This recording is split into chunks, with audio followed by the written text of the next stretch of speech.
Hello students, chapter number 5 हम कर रहे थे जिसका नाम है लाइंस एंड एंगल्स, रेखा एवं कोण। इसमें हम फर्स्ट एक्सरसाइज कर चुके हैं। आज हम parallel lines and there transversals देखेंगे, समांतर रेखाएं तथा उनकी तिर्यक छेदी रेखा। तो सबसे पहले हम यही देखेंगे ये ट्रांसवर्सल या तिर्यक छेदी रेखा क्या है। तो उसके लिए हम यहाँ दो लाइंस ले रहे हैं, दो रेखाएं। जो ये पहली लाइन है इसका नाम हम एल रख लेते हैं। तो ये लाइन एल है और दूसरी ये लाइन है एम, और यहाँ पर इन दोनों को इंटरसेक्ट कर रही है, काट रही है दो अलग अलग पॉइंट पर ये रेखा, ये लाइन। इसका नाम हम रख लेते हैं एन। तो यहाँ पर हम एन ले लेते हैं। तो ये जो लाइन एन है इसे हम कहेंगे ट्रांसवर्सल या तिर्यक छेदी रेखा। तो ऐसी लाइन जो दो लाइंस को इंटरसेक्ट करती है, दो लाइंस या दो से ज़्यादा लाइंस को अलग अलग पॉइंट्स पर, तो उसे हम कहते हैं तिर्यक छेदी रेखा या ट्रांसवर्सल। कहाँ कहाँ ये इंटरसेक्ट कर रही है वो आप यहाँ देख सकते हैं। तो यहाँ पर एक जगह ये इंटरसेक्ट कर रही है और दूसरा यहाँ पर, और यहाँ पर ये टोटल यहाँ 4 एंगल्स बन रहे हैं, 4 कोण बन रहे हैं, 1 2 3 एंड 4। इनके हम नाम रख सकते हैं 1 2 3 4। इसी तरह से नीचे भी अलग अलग एंगल्स बन रहे हैं, इनको हम नंबर 5 6 7 8 कह सकते हैं। तो टोटल हमारे पास 8 एंगल्स आ गए। Angle 1, angle 2, angle 3, angle 4, angle 5, angle 6, angle 7 and angle 8। तो ये कोण है, कोण 1 2 3 4 5 6 7 8। तो ये जो एंगल्स हैं 8 कोण, इन्हीं का रिलेशन देखना है आपस में। इनको क्या कहते हैं, इनके नाम क्या होते हैं और इनका रिलेशन क्या है। रिलेशन और संबंध जब हम बात करेंगे तो हम इस तरह की नॉन पैरेलल लाइंस की बात नहीं करेंगे, हम समांतर रेखाओं की बात करेंगे। अभी ये समांतर नहीं है, ये देख रहे हैं आप। इनको आगे बढ़ाएंगे अगर राइट साइड में तो ये कहीं ना कहीं जाकर आगे मिल जाएंगी। तो ये समांतर नहीं है, इनकी दूरी यहाँ पर जो है ये ज़्यादा है, यहाँ से यहाँ तक। यहाँ ये दूरी इनकी कम हो रही है, आगे आगे जैसे चलते जाएंगे ये दूरी कम होती जा रही है। तो यहाँ ये समांतर नहीं है। तो हमने समांतर रेखाओं में ये 8 कोणों का आपस में संबंध क्या होगा वो देखना है। तो उसके लिए हम समांतर रेखाएं लेते हैं। तो अभी यहाँ पर ये दोनों रेखाएं जो हैं ये दोनों समांतर रेखाएं हैं। फिर से वही नाम इनके रख सकते हैं हम, एल एम, और ये जो है हमारी ट्रांसवर्सल तिर्यक छेदी रेखा ये एन। तो अभी हमारे पास फिर से वही 8 कोण बन रहे हैं, 8 एंगल्स, 1 2 3 4 5 6 7 8। तो ये जो 8 एंगल्स हैं, 8 कोण हैं, इनमें क्या संबंध है, क्या रिलेशन है, तो वो हमने देखना है अब। तो उसमें हम सबसे पहले बात करेंगे कॉरेस्पॉन्डिंग एंगल्स की, संगत कोणों की। तो यहाँ आप देख सकते हैं दो लाइंस पैरेलल हैं, समांतर हैं।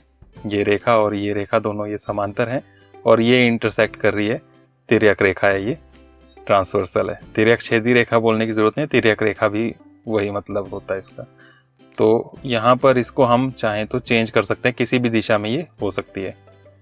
तो इस तरह से इसकी डायरेक्शन आप कॉपी में बना सकते हैं अपने स्केल से भी। तो इस तरह से ये कहीं भी हो सकती है। अब यहाँ पर हम कॉरेस्पॉन्डिंग एंगल्स की बात कर रहे हैं या संगत कोणों की बात कर रहे हैं। तो संगत कोणों के यहाँ पर 4 जोड़े बनेंगे। तो पहला पेयर देखते हैं। तो फर्स्ट पेयर है ये वाला, इन्हें हम कह रहे हैं संगत कोण या कॉरेस्पॉन्डिंग एंगल्स। आप देख रहे हैं दोनों एक जैसी डायरेक्शन में है, एक जैसी दोनों की पोजीशन है। एक ऊपर वाली लाइन के ऊपर है, दूसरा नीचे वाली लाइन के ऊपर है, और ये जो ट्रांसवर्सल है इसके राइट साइड में दोनों। तो सेम पोजीशन पर जब होती हैं दोनों पैरेलल लाइंस में, सेम जगह पर, सेम डायरेक्शन में, तो उस तरह के एंगल्स को हम कॉरेस्पॉन्डिंग एंगल्स कहते हैं। और आप देख रहे हैं यहाँ पर ये दोनों इक्वल भी हैं। ये भी 53 डिग्री का आ रहा है और ये भी 53 डिग्री का आ रहा है। और इसको हम चेंज करें, आप स्केल से भी बनाएं, किसी भी डायरेक्शन में एंगल्स को नाप कर देखें तो हमेशा ये इक्वल होते हैं। तो आपने ये याद रखना है कि कॉरेस्पॉन्डिंग एंगल्स कौन से हैं और वो हमेशा इक्वल होते हैं, बराबर होते हैं। जब लाइंस ये पैरेलल हैं, समांतर रेखाएं हैं दो, उनको एक तिर्यक रेखा काटती है ट्रांसवर्सल, तो कॉरेस्पॉन्डिंग एंगल्स जो हैं वो इक्वल बनते हैं। ये आपने याद रखना है।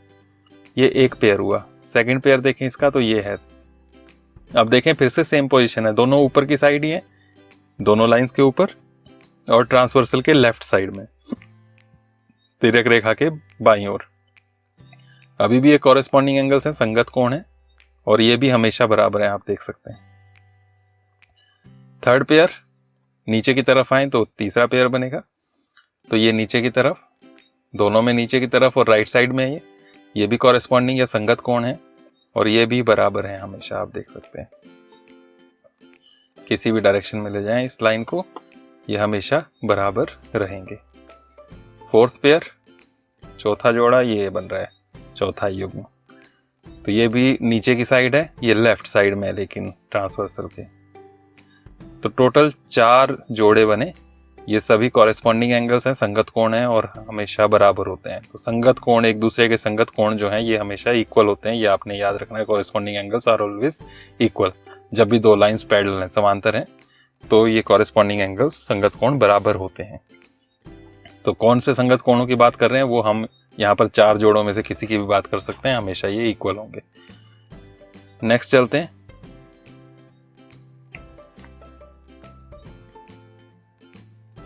नेक्स्ट है हमारे पास अल्टरनेट इंटीरियर एंगल्स, एकांतर अंतःकोण।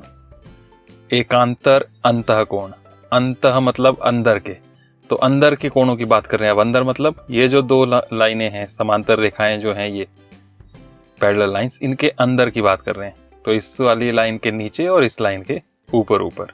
अब यहाँ पर लिखा है एकांतर या अल्टरनेट। एकांतर एक के अंतर पर, मतलब बिल्कुल अगल बगल में नहीं है, एक के अंतर पर है। कैसे? जैसे फर्स्ट पेयर देखें इसका, तो ये है, एक लेफ्ट में है तो दूसरा राइट में है, तो दोनों एक साइड के नहीं लिए, ना इधर के ना इधर के, अगल बगल के कोई नहीं लिए, एक लेफ्ट तो एक राइट।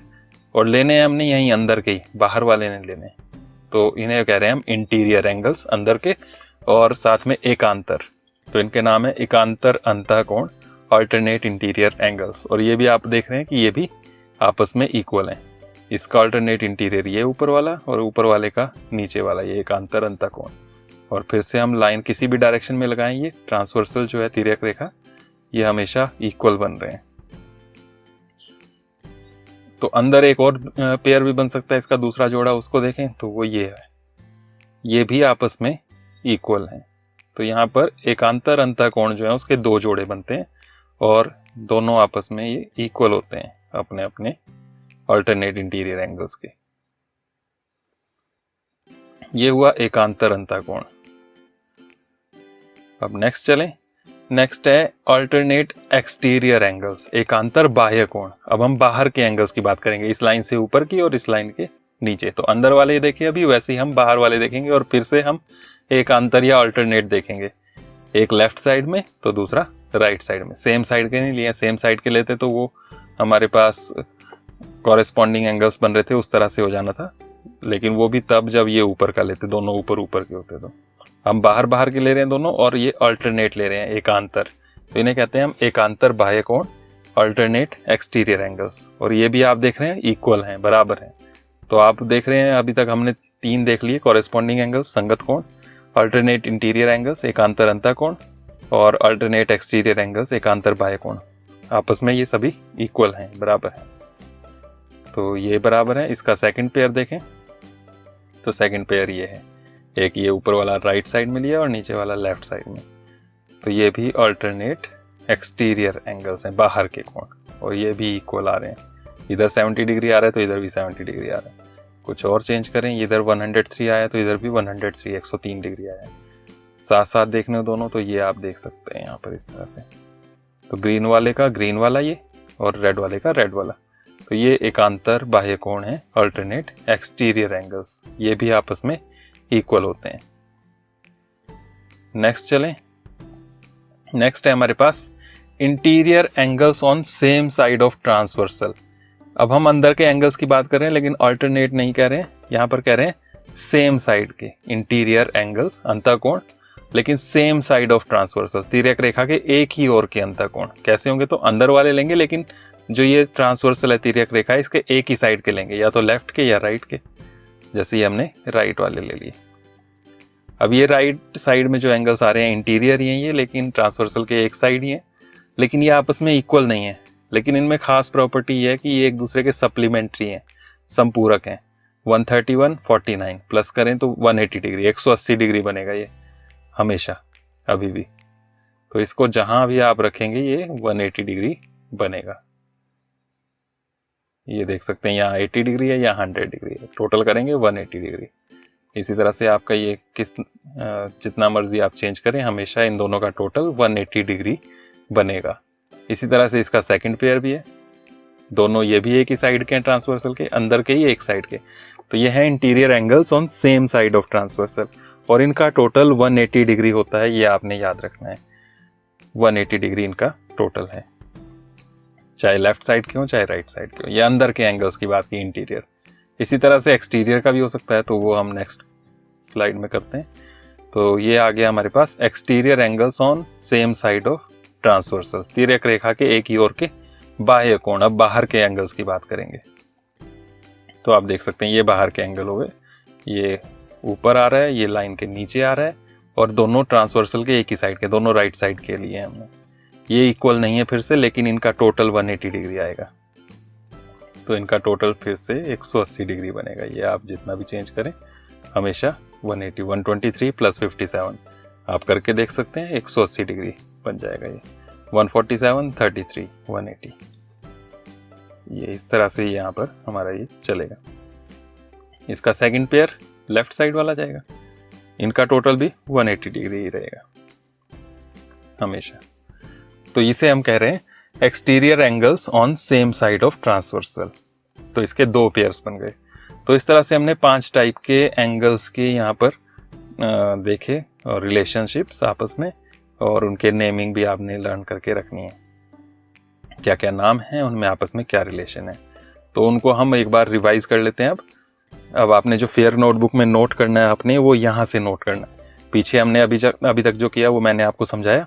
अब नोट कैसे करना है उसके लिए यहाँ पर आपने ये नोट करना है, parallel lines and their transversal, समांतर रेखाएं तथा उनकी तिर्यक छेदी रेखा। हिंदी मीडियम वालों ने हिंदी में लिखना है, इंग्लिश वालों ने इंग्लिश में।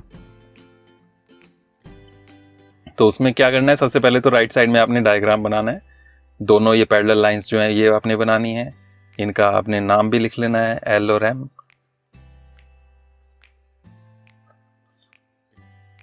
और इनकी एक ट्रांसवर्सल हम बना लेंगे जिसका हम नाम एन बोल रहे थे, आप कुछ भी लिख सकते हैं नाम। और इसमें हमारे पास एंगल्स बन रहे हैं, ये एंगल 1 कोण 1, ये कोण 2, ये कोण 3, ये कोण जो है ये 4। इसी तरह से नीचे एंगल 5, 6, 7, 8।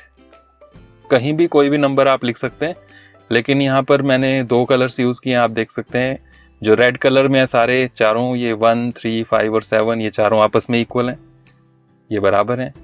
और इसी तरह से 2, 4 और 6 और 8 जो हैं ये आपस में इक्वल हैं। तो इस तरह से अगर हम इसको समझें कि कौन कौन से 4 और कौन कौन से दूसरे 4 आपस में इक्वल हैं, तो उससे आपको समझने में ईजी रहेगा इसको। तो यहाँ हम सबसे पहले जो हमने बात की थी वो की थी कॉरेस्पॉन्डिंग एंगल्स की। तो ये डायग्राम बनाना है और उसके बाद आपने लिखना है नंबर 1 कॉरेस्पॉन्डिंग एंगल्स। तो ये आपने नंबर 1 कॉरेस्पॉन्डिंग एंगल्स लिखना है। और कॉरेस्पॉन्डिंग एंगल्स या संगत कोण हैं कौन कौन से, अब वो लिखना है। तो एंगल 1 है ये वाला, और इसके कॉरेस्पॉन्डिंग है एंगल 5, सेम साइड। और अगर ऊपर वाले के ऊपर लिया है तो नीचे वाले के भी ऊपर वाली साइड लेना है, सेम डायरेक्शन की। तो एंगल 1 एंड एंगल 5, और हमने कहा था ये आपस में इक्वल होते हैं। और सिर्फ एक पेयर नहीं है, यहाँ पर 4 पेयर्स बोले थे हमने, 2 का भी है। 2 का कौन सा है, तो 2 का है 6, तो angle 2 is equal to angle 6। Angle 3 का आएगा एंगल 7। और एंगल 4 का, तो एंगल 4 का आएगा आपके पास एंगल 8। तो इन्हें हम कॉरेस्पॉन्डिंग एंगल्स या संगत कोण कह रहे हैं। तो ये आपने नोट करना है, डायग्राम एक ही रहेगा, ये आपने सारे पॉइंट्स जो हैं ये नोट करने हैं। ये फर्स्ट हो गया कॉरेस्पॉन्डिंग एंगल्स, और उसके अंदर आपने ये नोट करना है। नेक्स्ट चलते हैं हम। नेक्स्ट था हमारे पास अल्टरनेट इंटीरियर एंगल्स। तो फिगर तो आपने एक बार बना के रखी है, बस उसके बाद ये नंबर 2 आपने नोट करना है, अल्टरनेट इंटीरियर एंगल्स और एकांतर अंतःकोण। और अब कौन से हैं, अब हम अंदर के कोणों की बात कर रहे हैं, ये वाले जो अंदर की साइड आ रहे हैं। अब इसमें भी एकांतर लेने हैं, अल्टरनेट। तो उसमें हम बात कर सकते हैं एंगल 3 और 1 के अंतर पर सेम साइड का लेना है, तो अपोजिट लेना है, ये एंगल 5। तो कोण 3 और कोण 5 ये भी आपस में इक्वल होते हैं। और दूसरा पेयर यहाँ पर अंदर आ रहा है 4 और 6 का, ये भी आपस में equal, angle 4 is equal to angle 6। तो ये हो गए एकांतर अंतःकोण, अल्टरनेट इंटीरियर एंगल्स। उसके बाद हमने थर्ड बात की थी अल्टरनेट एक्सटीरियर एंगल्स, बाहर के एंगल्स की। तो अब एक्सटीरियर बाह्य कोण कौन कौन से हैं, वो है नंबर 2, ये 1 और 7 और 8 बाहर के एंगल्स की हम बात कर रहे हैं। एकांतर बाह्य कोण, अल्टरनेट एक्सटीरियर एंगल्स। तो इसमें हम एंगल 1 की बात करें तो उसके इक्वल कौन सा आएगा, उसका एक्सटीरियर में अल्टरनेट है 7। उस साइड का नहीं लिया हमने, ये राइट साइड में था तो यहाँ लेफ्ट साइड में लेना है। तो ये हो गए एकांतर बाह्य कोण। और एंगल 2 का आ जाएगा एंगल 8, कोण 8। तो इस तरह से दो जोड़े यहाँ पर हमारे पास ये बनेंगे। ये हो गए एकांतर बाह्य कोण। उसके बाद फोर्थ हमने देखा interior angles on same side of transversal, तिर्यक रेखा के एक ही ओर के अंतःकोण। फिर से अंदर के एंगल्स की बात करेंगे, ये 3, 4, 5 और 6 की। और इसमें हम ये नहीं कहते हैं कि ये आपस में इक्वल हैं, हम कहते हैं इनका टोटल 180 है, संपूरक बनते हैं ये, और एक ही ओर के लेने हैं। तो जैसे हम 3 की बात करें अगर, तो 3 के साथ कौन सा लेना है हमने, 6, जो एक ही साइड है, लेफ्ट साइड में दोनों, अंदर के ही लेफ्ट साइड के। तो एंगल 3 और एंगल 6 ये बराबर नहीं है, इनको प्लस करके आपने लिखना है, is equal to 180 degree, 180 degree. तो ये बनेगा यहाँ पर। और इसी तरह से दूसरी साइड की बात करें तो 4 और 5 है, तो एंगल 4 प्लस एंगल 5 इनका टोटल भी 180 डिग्री होगा। तो ये आप याद रखेंगे, उससे ये होगा हमारे पास जो भी एक एंगल आपको दिया होगा यहाँ पर, उसके बाद आप बाकी सारे के सारे एंगल्स यहाँ पर निकाल पाएंगे। तो कोई भी एक एंगल पता हो उससे आप सारे एंगल्स निकाल सकते हैं, तो ये फायदा है इसका। उसके बाद हमने फिफ्थ बात की, लास्ट है ये, exterior angles on same side of transversal, तिर्यक रेखा के एक ही ओर के बाह्य कोण। अब बाहर के एंगल्स की बात है फिर से, और एक ही साइड के लेने हैं। बाहर के एंगल्स कौन कौन से हैं, तो वो है नंबर 1 और 2 ये, और यहाँ पर 7 और 8 ये वाले। तो एक ही साइड के बाहर के लेने हैं, तो एंगल 1 है ये वाला, और दूसरा इसमें आ रहा है एंगल 8। इन दोनों का टोटल भी 180, ये भी इक्वल नहीं होंगे, ये ध्यान रखना है आपने, इनका टोटल 180 डिग्री होगा। और इसी तरह से दूसरा है नंबर 2 एंड नंबर 7, तो एंगल 2 प्लस एंगल 7 इनका टोटल भी 180 डिग्री होगा। तो इस तरह से हमारे पास ये पांचों के आपने नाम भी नोट करने हैं, और इसकी क्या प्रॉपर्टीज़ हैं वो इस तरह से जैसे अभी मैंने आपको कराया ये आपने नोट करनी है। और इसके बाद आप एक्सरसाइज के क्वेश्चंस कर सकते हैं। एक्सरसाइज में यही होगा आपके पास कि आपको इनमें से कोई एक एंगल दिया होगा और बाकी एंगल्स आपको निकालने के लिए कहा होगा। मान लो जैसे ये वाला एंगल आपको, एंगल 4 जो है ये दे दिया आपको 60 डिग्री, तो बाकी आप इजीली निकाल पाएंगे। ये 60 डिग्री है तो इसके सामने ये वाला जो आ रहा है ये नंबर 2, ये भी 60 डिग्री हो जाएगा, क्योंकि ये दोनों वर्टिकली अपोजिट है, शीर्षाभिमुख कोण है, हम कर चुके हैं इसको पहले पिछली एक्सरसाइज में। और जब ये 60 डिग्री हो गया एंगल 4, तो ये एंगल 6 जो है ये भी 60 डिग्री हो जाएगा। अल्टरनेट इंटीरियर एंगल यहाँ से ले लो, एकांतर अंतःकोण, या नंबर 2 से ले लो, क्योंकि नंबर 2 60 है तो नंबर 6 भी 60 डिग्री हो जाएगा, क्योंकि ये दोनों कॉरेस्पॉन्डिंग है, संगत कोण है। और जब ये 60 डिग्री आ गया तो ये भी 60 डिग्री आ जाएगा, नंबर 8, क्योंकि ये दोनों भी शीर्षाभिमुख या वर्टिकली अपोजिट एंगल्स हैं। तो 4 तो आपके पास आ गए, बाकी 4 जो बचे हैं उसके लिए आप कर सकते हैं अब अभी जो हमने बात की उससे, कि इनका टोटल जो है अंदर वाले सेम साइड के जो है इनका टोटल 180 होता है, या आप यहाँ एक ये ले लो और एक ये ले लो, इनका टोटल 180 होता है, या इन दोनों का टोटल 180 होता है, एंगल 2 और एंगल 1 का, क्योंकि ये लीनियर पेयर भी बना रहे रैखे क्यूब में। तो एक साइड ये 60 डिग्री आ रहा है तो दूसरी साइड 120 डिग्री हो जाएगा। जब ये 120 तो ये भी 120 डिग्री हो जाएगा, 120 डिग्री। जब ये 120 तो यहाँ पर ये 120 हो जाएगा, अल्टरनेट इंटीरियर एंगल। जब ये आ गया 120 तो ये भी 120 आ जाएगा। तो इस तरह से आपके पास 8 एंगल्स निकल सकते हैं। तो इस तरह के क्वेश्चन हैं आपकी एक्सरसाइज में, तो वो आपने एक्सरसाइज करनी है 5.2, और जितने आप उनके क्वेश्चन कर पाओ उतने करने, और बाकी जो है हम जब नेक्स्ट वीडियो में मिलेंगे तब करेंगे। तो आज के लिए इतना ही, थैंक यू। नेक्स्ट वीडियो में मिलते हैं, तब तक आप इनको अच्छे से समझिए और नोट कीजिए और एक्सरसाइज के क्वेश्चंस करने की कोशिश कीजिए। Thank you.